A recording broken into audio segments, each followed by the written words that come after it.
আসসালামু আলাইকুম প্রিয় শিক্ষার্থীরা, কেমন আছো তোমরা? নিশ্চয়ই ভালো আছো। আমিও ভালো আছি আলহামদুলিল্লাহ। তোমাদের পড়ালেখা কেমন চলছে? আচ্ছা আচ্ছা, এখন আজকের ক্লাসে আমরা শুরু করতে যাচ্ছি। তো শুরুতে একটা গান শোনা যাক, কি বলো? আমি অবশ্য গান পারি না, তবুও শুরু করি। হ্যাঁ, এসো হে বৈশাখ এসো এসো, তাপস নিঃশ্বাস বায়ে মুমূর্ষ দাউড়ায়ে। হাসছো? আচ্ছা হাসো, কিন্তু দেখো আজকে আমরা যে গানটা গাইলাম এই গানটা বাঙালি জাতির কি সবার প্রিয় একটি গান। আচ্ছা, এখন বলতো এই গানটা আমরা কখন গেয়ে থাকি? রাইট, নববর্ষের দিন। তাহলে বাংলা নববর্ষ বা পহেলা বৈশাখের দিন আমরা এই গানটি গেয়ে থাকি, তাই না? জি। তাহলে আজকের বিষয়টা কি হতে পারে আন্দাজ করতে পারো? আজকের বিষয়টা হলো পহেলা বৈশাখ। কি? পহেলা বৈশাখ। লেখক হলো কবির চৌধুরী। লেখককে কবির চৌধুরী। বুঝতে পেরেছো? আচ্ছা, তাহলে আজকের আমাদের বিষয়টা কি? পহেলা বৈশাখ, আর লেখক হলো কবির চৌধুরী।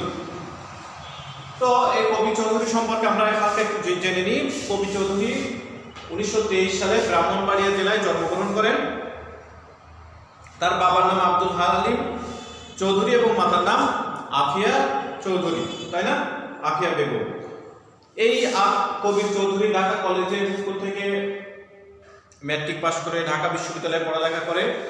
এরপরে সে বিদেশে যেয়ে যুক্তরাষ্ট্রের ক্যালিফোর্নিয়া বিশ্ববিদ্যালয়ে ও মিনসেটা বিশ্ববিদ্যালয়ে পড়ালেখা করে, পরে ঢাকা বিশ্ববিদ্যালয়ে অধ্যাপনা করে।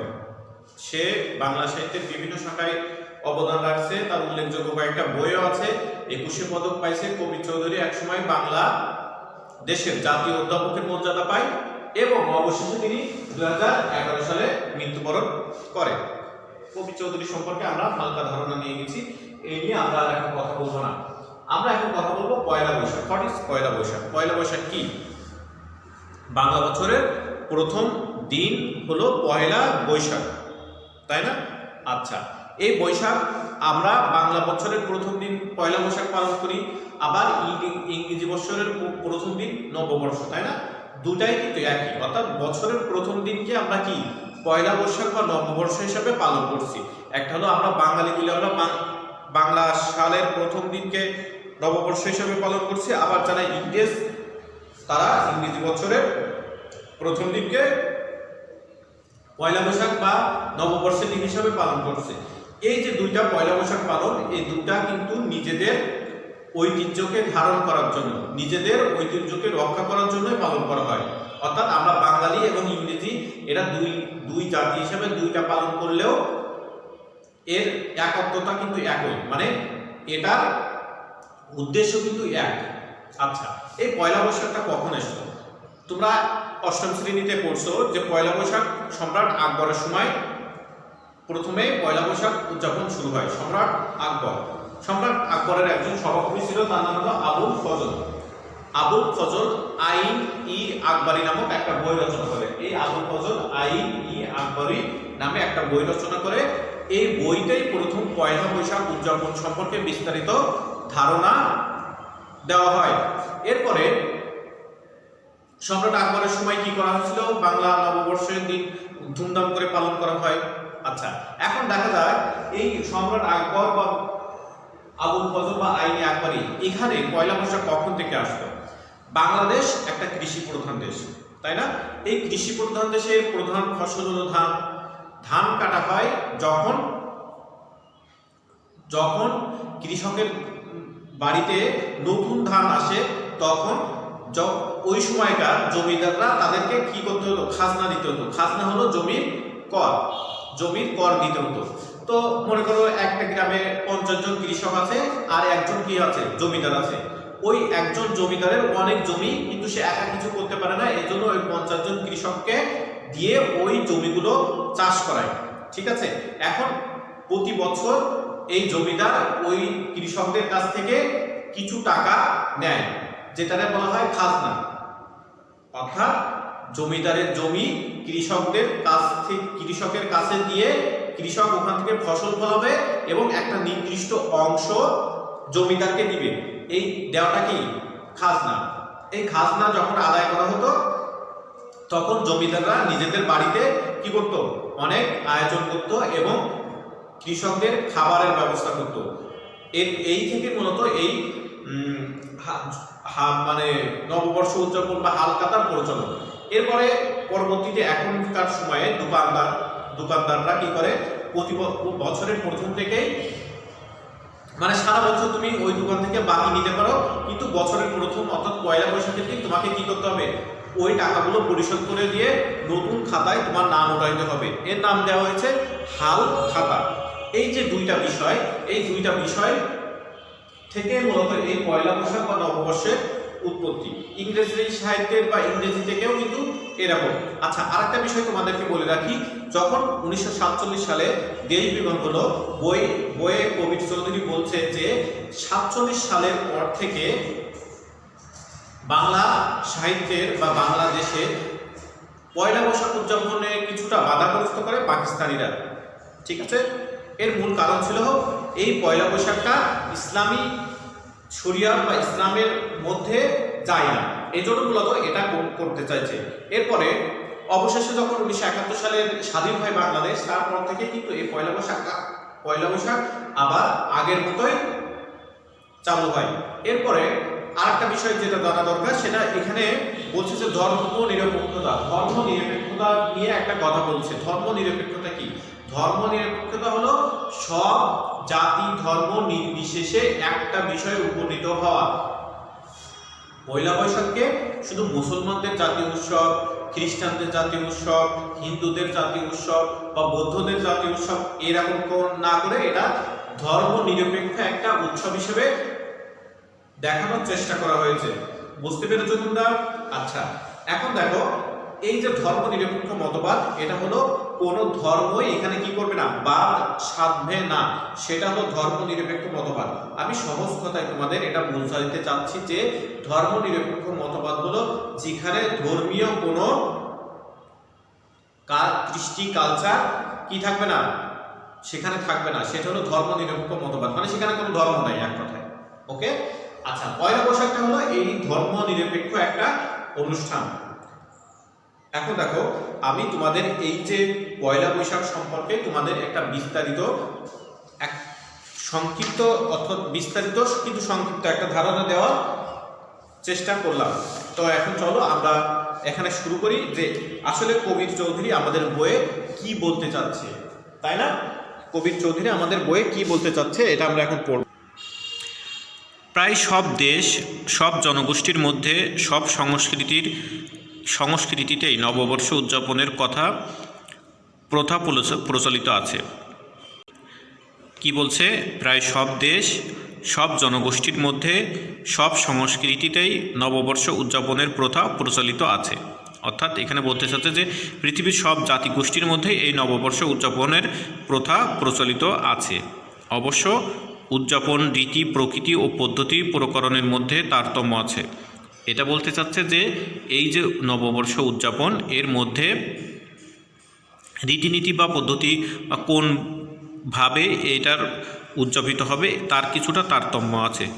তবু সর্বক্ষেত্রে এটি মৌলিক ঐক্য আমাদের চোখে পড়ে, মানে সর্ব জায়গায় একটা বিষয়ে মিল আছে, তা হলো নবজন্ম বা পুনর্জন্ম বা পুনর্জীবনের ধারণা।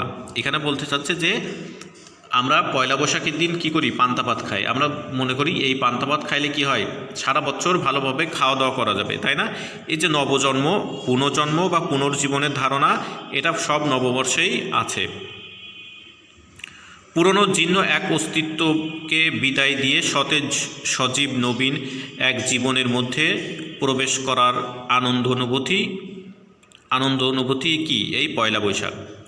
টেনিসন নামক একজন ইংরেজি সাহিত্যিক, তিনি লিখছেন, ring out the old, ring in the new, ring happy bells, across the snow, the year is going, let him go, the out the false, ring in true.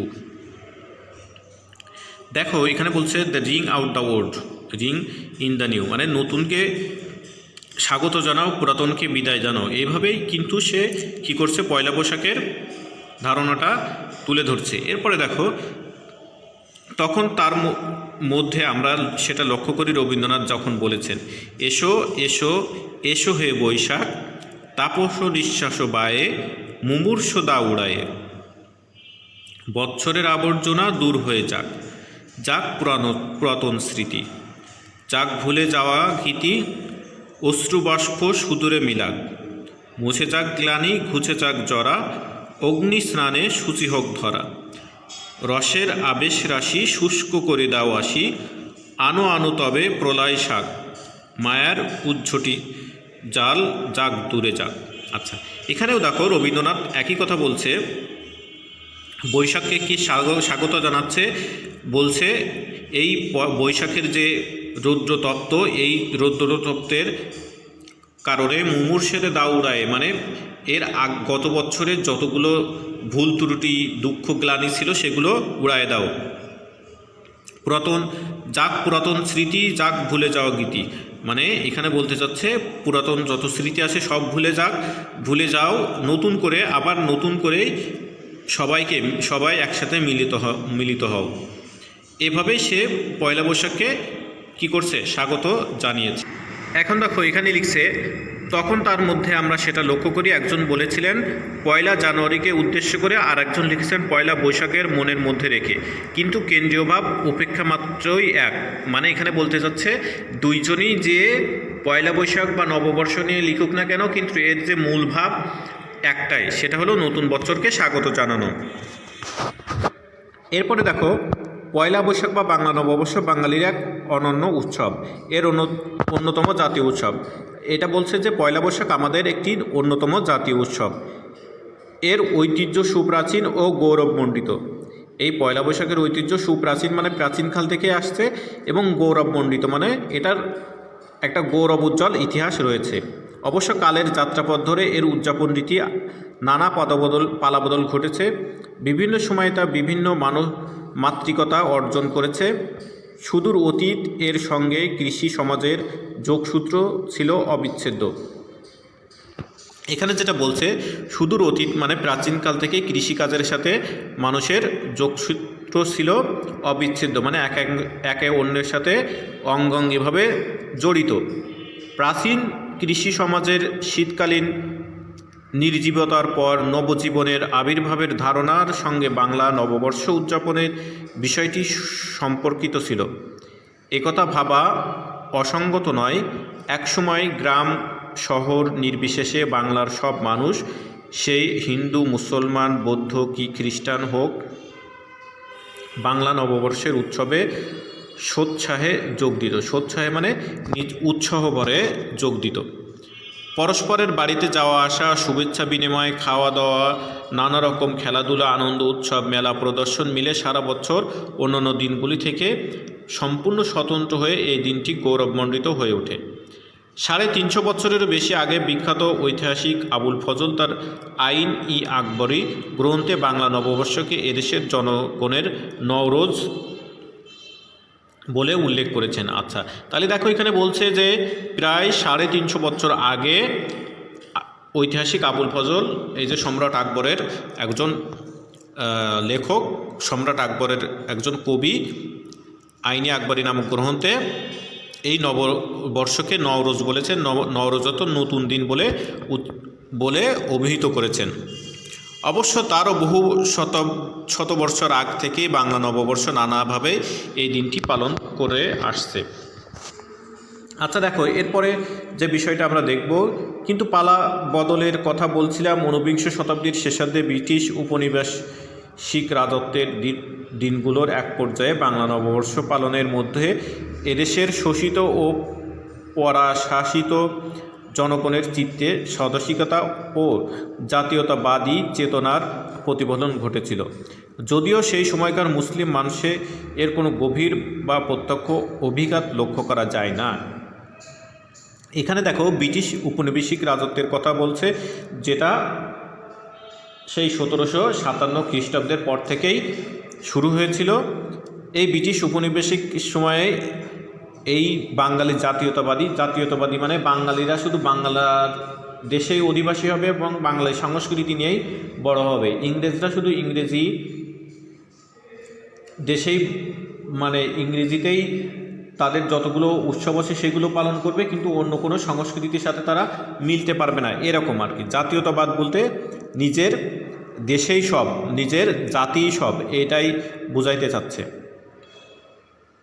বিংশ শতাব্দীর প্রথমার্ধে বাংলা নববর্ষ উদযাপনকে অবলম্বন করে তার জাতীয়তাবাদী অনুষঙ্গের সঙ্গে যে সাম্রাজ্য বিরোধী চেতনা যুক্ত হয়েছিল একটু লক্ষ্য করলেই তা বোঝা যায়।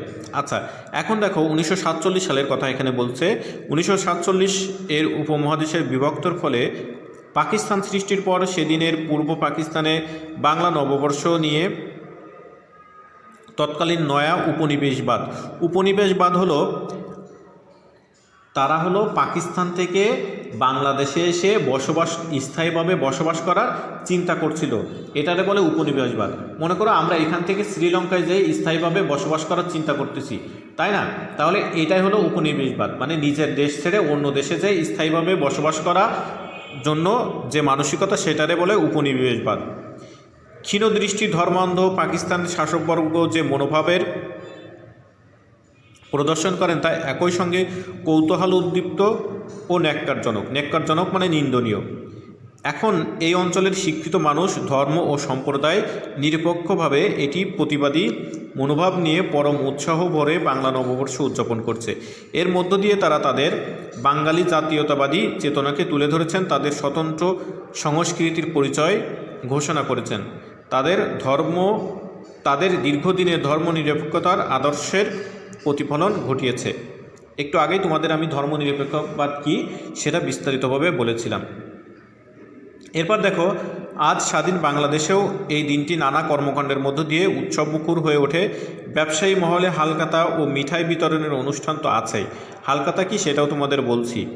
তার পাশাপাশি আছে নানা ধরনের ক্রীড়া প্রতিযোগিতা, প্রদর্শনী ও মেলার আসর, সঙ্গীতানুষ্ঠান, কবিতা আবৃত্তি, আলোচনা সভা, বক্তৃতা, ভাষণ ইত্যাদি। তবে যে বাংলা ছিল পয়লা বৈশাখের আনন্দ অনুষ্ঠানের প্রাণকেন্দ্র, আজ অর্থনৈতিক কারণে শহরে, বিশেষভাবে রাজধানী ঢাকায় পয়লা বৈশাখকে উপলক্ষ করে এখন সেই চাঞ্চল্য ও আনন্দ উৎসব দেখা যায় তা নিতান্তই মেকি কথা বলা যাবে না।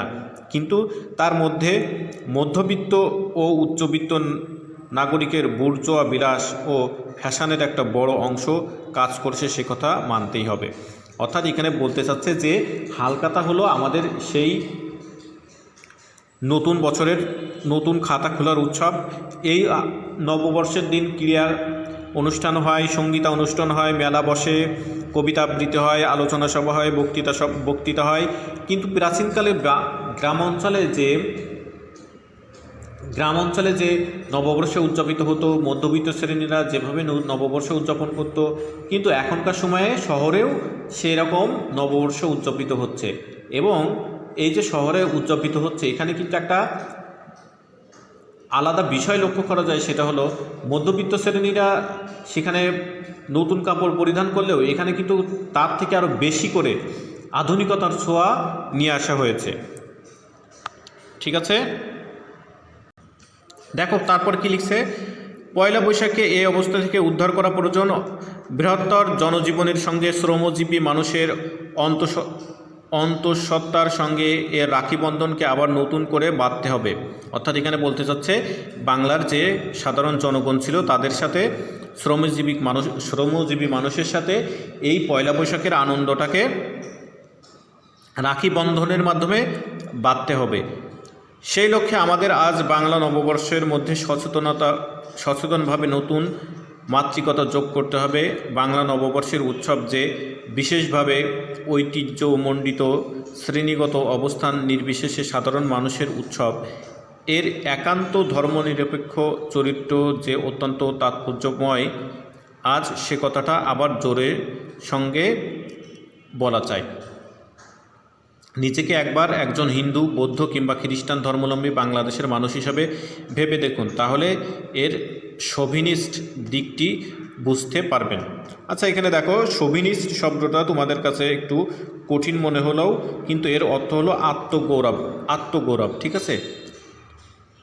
অথচ এই অঞ্চলের ঐতিহ্য তো তা নয়। ইংরেজ সাম্রাজ্যবাদী বেনিয়া শক্তির সামনে স্বাধীন বাংলার সূর্য ডুবে যাওয়ার পূর্ব মুহূর্তে সিরাজদৌল্লা শেষবারের মতো লড়াই করার জন্য ডাক দিয়েছিলেন হিন্দু মুসলমান উভয়কে। আচ্ছা, তাহলে এখানে একটা এমসিকিউ আসতে পারে যে স্বাধীনতার সূর্য যখন ডুবে যাচ্ছিল তখন সিরাজদৌল্লা কাদেরকে ডাক দিয়েছিলেন স্বাধীনতার সূর্যকে ধরে রাখার জন্য? হিন্দু মুসলিম উভয়কেই। আমাদের ঐতিহ্য তো মীর মদন মোহনলালের, তিতুমির ও মঙ্গল পাণ্ডের, গোবিন্দদেব ও মনির চৌধুরীর। তবে এখানে দেখো কয়েকজন বিখ্যাত ব্যক্তির নাম তুলে ধরা হয়েছে, অর্থাৎ এখানে বলতে চাচ্ছে যে আমরা তো এই বিখ্যাত ব্যক্তিদেরই বংশধর। তবে কেন এখন এমন ঘটছে? পাকিস্তান আমলের ধর্মের নামে নৃশংসতার ইতিহাস ভুলে যাওয়া কি এতই সহজ? আচ্ছা, এখানে একটু বিষয় তোমাদেরকে বলি। এই যে পাকিস্তান আমলের ধর্মের নামে নৃশংসতার কথা বলা হচ্ছে, মূলত এখানে বলতে চাচ্ছে যে পাকিস্তান আমলে এই নববর্ষ উদযাপন কিছুটা বাধাগ্রস্ত হয়েছিল। তাই বাঙালির শ্রেষ্ঠ উৎসব বাংলা নববর্ষ উদযাপনের আমাদের ধর্মনিরপেক্ষ চেতনাকে অপরিজয় শক্তি ও মহিমায় পূর্ণ করুক, এই হোক আমাদের শুভকামনা। জয় পহেলা বৈশাখ। আচ্ছা, এই যে বলছে এই পয়লা বৈশাখ,